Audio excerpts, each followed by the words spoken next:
I grew up in Bedford, Indiana. I had one brother. His name was Jeff. My brother was 2 years older than myself. I was born with one arm, but again, I would tell you that I didn't really focus on that a whole lot. I think a lot of that really because of the way I was raised. My parents did not, they did not differentiate between my brother and I in terms of our responsibilities or our expectations.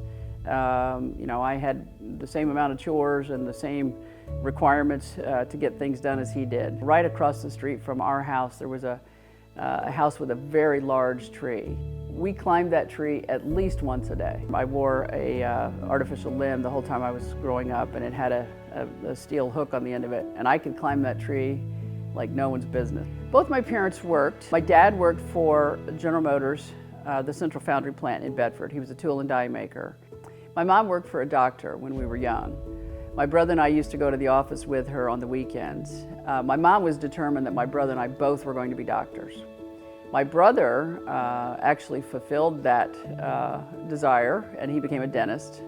I, on the other hand, didn't have a whole lot of interest in the doctor part of the office.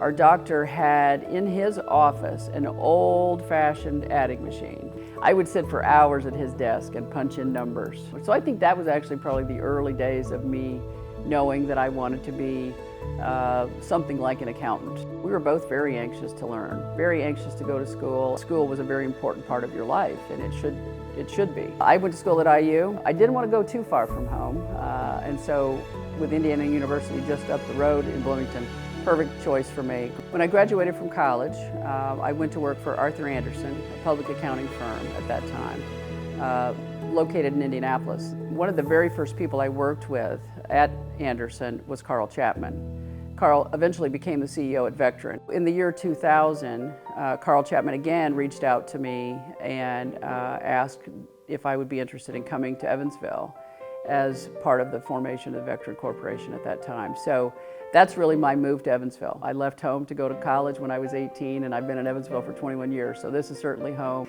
Susan is fair, but she is tough. She is tough. And that's one of the things that I admire the most about her. Now, it's not always the most fun to be on the receiving end of when you're in the firing line of the toughness, but it's one of her great strengths. She's an interesting combination of strong, but very soft. I'd like to tell Susan that she's really inspired me in many, many, many ways.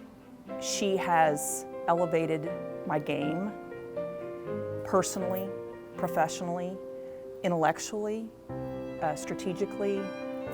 She's really inspired me. Susan is an advocate for so many women. When I decided to switch careers and move into human resources and primarily diversity, inclusion, and equity, Susan was a true champion and advocate for the work.